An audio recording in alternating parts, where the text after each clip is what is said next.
So there are at least 232 active cases of COVID in the Kashechewan First Nation in Northern Ontario. Most of them are affecting children.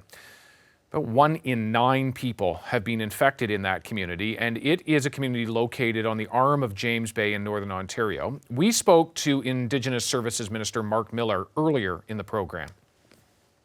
It is a scary scenario, and to frame it nationally, it now represents about a quarter of the cases, active cases in Indigenous communities.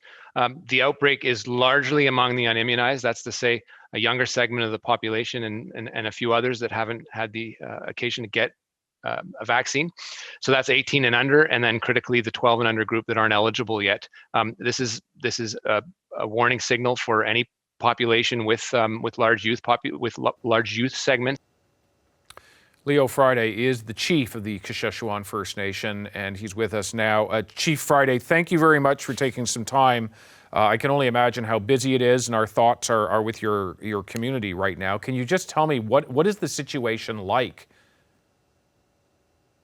Yes, thank you. It's like 2 days look like a ghost town. There's nobody around on the road, and as a lockdown begins last Saturday night at 9 o'clock, and still it's still quiet outside, except some people that are wandering around, or people that have addictions in the community and are homeless people as well. And that must be particularly challenging. Homelessness and housing, I've been to your community and certainly aware of the challenges and the overcrowding. And when you have a situation as is now being experienced, of course, it just exacerbates that much more. What happens to the people who are living in an overcrowded situation where someone is COVID positive or someone who is homeless? Where do they go right now? It's really hard to contain a house that it's people over 12 and to 20 people in the house. It's hard to contain it, except to have a widespread of COVID in that household. And for the people that are homeless or struggling, that nobody wants them at this time of hour because of the disease going on. But we managed to house them someplace else, not really visible, but enough to sleep and manage to get food from the services that we're getting from the community. Mm-hmm. Yeah, I know that the Canadian Rangers, about 15 of them, for instance, are in your community, and they've been helping to deliver food, for instance. But this is not obviously an issue that has just popped up since yesterday. You saw this coming a week ago, and you warned the federal government. Did you get the help that was needed in the time that you needed it? I wish I could have got it the day when I asked for it, and it could have been different then. But waiting after a week, it's something that it's already spreading, and we couldn't control it afterwards. It's hard to bring back the people that already got it, and now that it's all over, because there's 150 more high-risk cases in the community. Can you take me through, I understand that many of those infected are younger, but you have limited health facilities in the community. Do you have situations where people are very ill right now?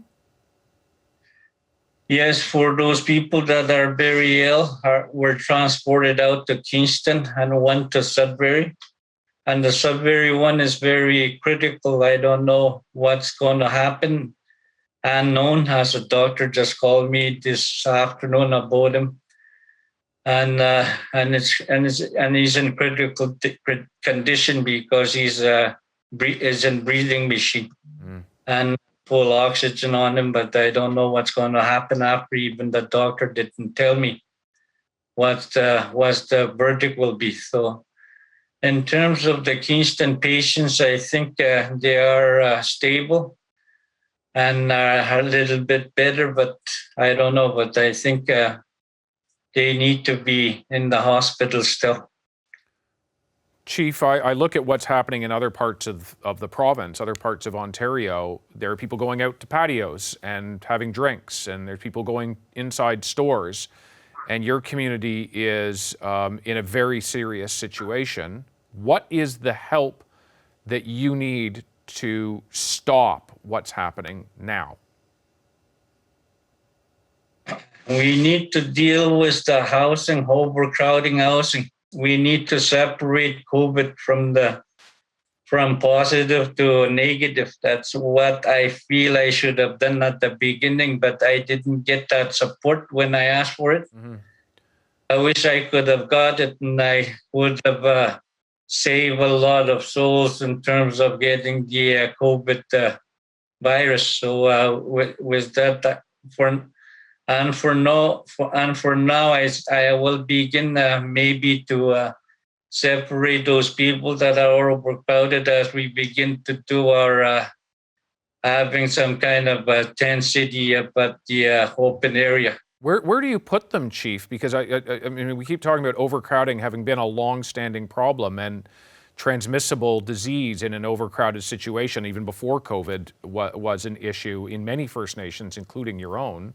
Where do people who are sick, how do you keep sick from not sick?